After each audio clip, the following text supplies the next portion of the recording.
Welcome everybody, it's Russ Curtis. I wanted to do a video on intelligence because I think we don't think broadly enough about this. And I'm sitting here looking at if I spelled intelligence correctly. Oh me, maybe I didn't. Anyway, I teach the test measurement and assessment class at the university where I teach, and we talk about traditional measures of intelligence, and we really need to add some breadth and depth to how we evaluate intelligence. And when I talk about this and when I'm done, you're going to be like, oh, this makes sense. Because what I want to talk about is practical intelligence. And so let's look at the components. I will say that I read a lot, and I'm sure that I got some of this from different sources, and so please feel free to put in the comment box below if oh, I saw this from something else, and I'll make sure that they get credit. But I did want to say, we talk traditionally very narrowly about intelligence, and this can be hurtful. Even think about it, a lot of kids in schools in the United States are tested early, maybe the third grade. In the state and county where I am, it's the third grade when intelligence tests happen, and kids get kind of labeled as intellectually slower, average, advanced, and needing AP classes. And there's good reason for this. We want to challenge folks who have, a lot of capacity. We want to give extra support to folks who are struggling. So I understand this, but it's also a label. And I wish that they would include more components like we're going to talk about today, so that we got a full range of really understanding the broad aspects of intelligence. And because this is, the people that are successful in the world, truly successful, which if you were to ask me to define that at this point in time, I would say it's the degree to which you feel your life is meaningful, and that you at times feel fulfilled with what you're doing and your relationships and etc. For me, it's not as much about what I have. I'm a person who wears the same thing every day. I can eat the same thing every day. So material stuff's not that important, but I'm also privileged. I'm a middle-aged, if not older, white male. I understand my privilege. So I guess what I'm trying to say is that we've got to broaden our understanding and recognize that it's all these components that add to intelligence. The first one is what we typically test. It's kind of cognitive ability. And yes, it's important.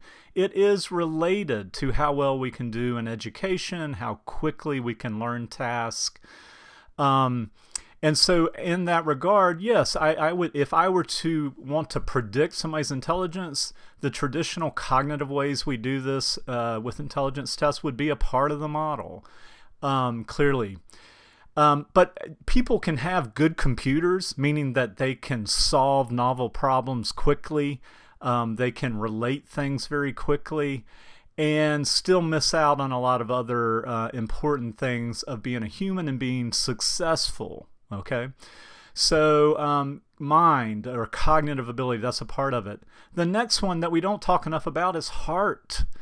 And we know, you know this right now, sitting there listening to this and watching to this, that you relate better, you connect better, you collaborate better and work with people that are good at relationships, okay? They're self-aware, they're willing to look at their shortcomings, their biases.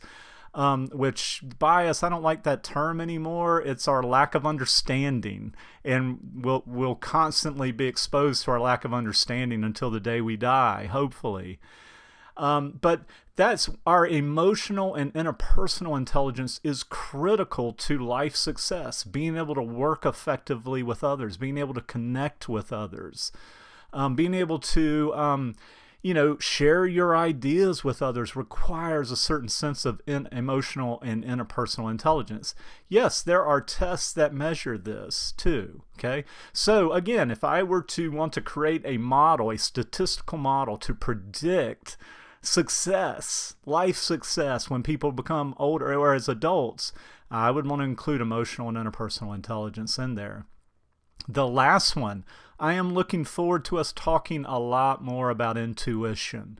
We actually had a graduate student who did her dissertation, not at our program. She graduated with her master's and then went and worked on her doctorate, but did her dissertation related to intuition. This is that felt sense, and we all have it. We have probably, some of us, been taught not to trust it. But we know, that I write about narcissism. I write about narcissism-related infidelity, and research is showing that people can trust their intuition. There's some kind of tests that need to be, I should say, personal kind of self-assessment needs to be done to make sure you're not falsely accusing, of course.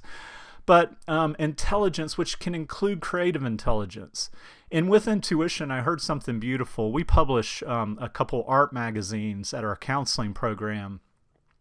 And I saw a beautiful quote about how artists see things that other people don't see. They hear things, they hear music and words that other people don't hear.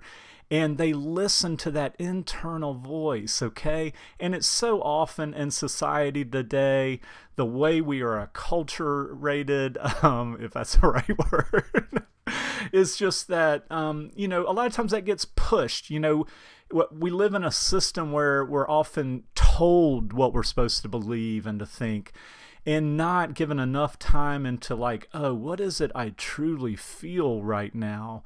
And what is it if I can? And man, let me tell you, this is a skill that can be developed. Trust me, it is a skill that can be developed, is building your intuition and following that and then seeing where that leads you. So please, if you're working with clients, if you're working with students, if you're working with your children, help them recognize that intelligence is more than the computer they were born with, okay? It's more than solving problems quickly or grasping ideas very quickly. There's more to it. So please expand our perceptions of this. We have tests to measure all of these: intuition, heart, and mind. So just recognize there's more to this than that. Let's help people expand their perception and really get intelligent about intelligence. Okay, like how I ended that? All right, more videos to come. Hope this was helpful. Leave comments. Let me know. Got a good article published I may leave in the box. Me and colleagues and I got published. Take good care, folks. Talk to you soon.